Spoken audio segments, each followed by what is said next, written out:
I grew up in the era of political dramas on television, cable in other countries, but in South Africa it came through those syndicated stories, The West Wing, a couple of them. They were political dramas, and they, in a way, everybody believed that they took you into the functions, into how the United States government worked at the national level in the White House, and how decisions were arrived at. So we grew up really being taught or being told to be suspicious of government and its intentions, and were suspicious of government and its intentions, because in the West Wing also were shenanigans that the president and the team around him gets up to when they want to implement or they want to get the policy imperatives, when they want things to be done, that they don't always play clean. We learned from the West Wing about the concept of political appointments, whereby as a politician you're being given a leeway to bring into your administration people that you trust, who might not be the best when it comes to the qualifications that are required, but maybe the offering, the one thing that they can give you is loyalty, that there are such people. Every administration in the world has them, but we learned from the West Wing that such happens, whereby you've got their own lieutenants who will jump. Whenever I say jump, they'll say how high, and they'll do whatever you want them to do, even if it's the most criminal thing. It goes back to the story of the Watergate. When you watch a film like All the President's Men, 1970s film, you realize that President Nixon at the time, he had a lot of men around him, yes men, who will do anything, who will go and battle a hotel if that's what he wanted done. And at the end of the day, he's the one who falls.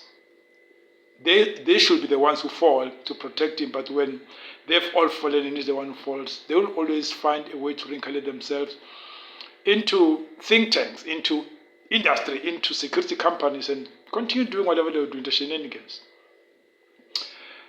Now, that which we used to see on television is now playing itself out on television in front of our eyes, on televisions and on gadgets, on the internet, on YouTube, for those who use YouTube to watch their live news, is playing itself out. Listening to Minister Mcunu, Senzo Mcunu, responding to parliamentarians now, because for the past 3-4 days before the weekend, he's been responding to Senior Counsel Norman Arends. And you know, lawyers are trained to ask questions in a certain way and expect a certain result, and to try and punch holes. But it is a template that they are using when they go around trying to interrogate or interview a witness. Today, it's time. Tuesday, it came time for parliamentarians to now start asking him questions. It will be today, tomorrow. I'll reckon the whole week he's going to be subjected to questioning by members of parliament who are unorthodox, who are not going to do it like Norman Arends, senior counsel, but who are actually the evidence leader, but who are actually going to ask it, the questions, the way that they want to be asked, sometimes going to be bloody. And when he was being asked about appointments to his office of his chief of staff, about how are people appointed, and just trying to justify why he appointed the person that he appointed, and he keeps on saying, look, this person was interviewed, applied for the job, interviewed. Then I asked him, where was the job advertised? No, the job was not advertised. So how do people come in and compete with him for the position? Is it a friendship thing? Is it a Bruskap thing? And he was at pain to explain that, no, that's not the Bruskap thing, but it is a Bruskap thing. We all know when ministers come to power, they've got a book called the Ministerial Handbook, which explains the powers that they have as ministers. And part of those powers is really appointment of key people to their staff, but it's not key in the context of you and I understanding a key as being the instrument used to unlock doors. For them is a key as in useful person. Key, useful person who can unlock doors. And the minister now, I said in previous posts that he's losing the plot. I'm saying on this post that he is losing the plot, because last week he got us all thinking. There is a recording of KZN Commissioner General Nhlanhla Mkhwanazi threatening him, saying, yeah, let's hope he doesn't have skeletons in his closet, but not in that way. But in a way of saying, let's hope he doesn't have anything to hide from the time he was Premier of KZN. He got us all around doing round and round and round about that there was such a thing, that the reason why he didn't want to grant Mkhwanazi a meeting in April this year was because Mkhwanazi had intimidated him, threatened him in that recording by his chief of staff. And last week we listened to rubbish tape of people just having a conversation. And that part that he said was there was not there. He was asked, he didn't come. He said he'll bring it today, and today didn't come. He didn't bring it as well, which means that evidence is invalid, it's not there. But he was convinced that was the justification for him not granting Mkhwanazi the meeting in April that was going to interrogate his decision to disband a unit that was created through the president's recommendation. It's a presidential task team, it's a team that was created by the president, but which he as a minister felt he can disband it without informing the president. And when Mkhwanazi said he wanted to disband it because it was now angling, it was now zoning on criminals who were benefiting him, he said that's not the case. But with every word that comes out of his mouth, it really sounds different. Now, he said he didn't disband it because it was angling for the so-called Big Five people, some of the people alleged to be benefiting him. He was disbanding it because of budgetary constraints.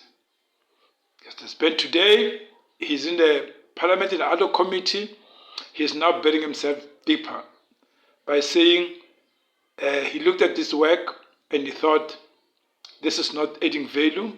He looked at this work and he thought, look, there are other crimes that are being committed in the country and these people are dealing with very few dockets. We cannot continue giving them so much money if they're dealing with a lot of dockets.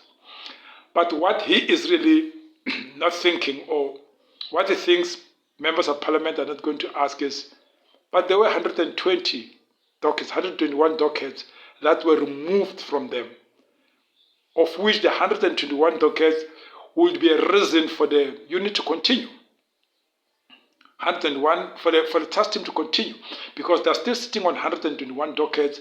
There's a reason they need to continue exhausting the dockets so that the dockets don't end up being cold cases. So you remove them, and then after removing them, you say, oh, by the way, these people don't have any work to do. Let me disband them. You see? And so today, in an attempt to dig himself out, which is actually dig himself deeper, he says, as a way of him trying to dip himself out, but actually digging himself deeper, he now says, look, I was not advised even by the CFO of the police, because the CFO will be able to know where are the monies moving back and forth and which are not actually adding value. He's saying, no, I was not sitting there with an advice from the CFO on which you need to cut out. And he says, if I wanted to weaken the crime fighting, I would have disbanded the organized crime unit. But that goes against a lot of things that he said, because 2 days, a day ago yesterday, last week he was saying, the PKTT is a task team. It's not a police unit. So them being a task team, not being a police unit, it means they are a project. They've got a start date and they've got a finish date. Okay? Every 6 months, their mandate is being renewed. So we've got police units which are established, and you cannot just dissolve them as a minister. Now today it says, if I wanted to protect people, I would have disbanded the organized crime unit in Gauteng because they're the ones who were doing the job. But that's a fucking unit. You can't dissolve. You don't disband a unit. You don't wake up as a minister and write a directive to disband the unit, because a unit is something different from a task team. It's not a project. It's like saying we want to disband the child protection unit like Thabo Mbeki did back in the days. You can't disband a unit without going through a proper process, because it's in an organogram. In an organogram, it's got the leader, it's got a team, it's got a task, it's got a budget. You can't do that.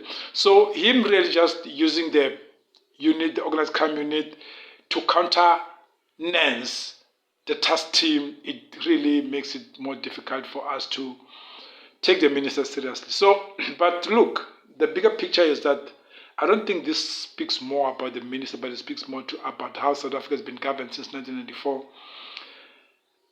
That the problem with the political parties that govern South Africa from onset, not just 1994, because even the National Party, people who were in charge of the police, your Van der Merwes, the commissioners, they were all political compromise. They were there to serve a political purpose, and they were put there by ministers so that they can be able to deliver on a mandate, on a political mandate. And one thought when the ANC came into power that, look, these guys know how politically tainted people cannot be able to deliver when you put them in the security establishment, because that's where, government, they say governments have got the monopoly to violence, and the violence of government resides. The custodian of violence is the army and the police. And now, when those areas where violence resides, who have got the sole custody of violence, you're putting political loyalists like Mcunu, Bekicele, at the time of Bekicele also to reappear as a commissioner. And then you had to Jegesilibi. Because if you look at the episodes whereby South Africa is being badly managed, there's always been a political deployment that did not respond to the purpose. Taking your MK people, putting them on path, put them in charge of the defense force, and then they do go to other countries and they make political statements. I'm not moralizing. I'm not saying Patra cannot have political opinions in relation to Iran and South Africa, but that's not the space. We all have opinions when it comes to South Africa's relationships, but we're not public servants. We're not a public servant. You are restricted to the protocols of the public service, because as a public servant, you are there to serve every South African of every political affiliation and those that non-affiliate. So you cannot make political statements that favor one part of the society instead of the other. So, but when you take people from political parties, political deployees from controversies, where you put them in the police, you put them in the army, you put them in intelligence, this is what you get. You get these embarrassing episodes of Mcunu, politician, put into the police, believes that he had the power to disband, things they didn't like, for reasons known to him. Now he's telling you that I didn't know Mkhosi, and now he's being told you had a communication with him.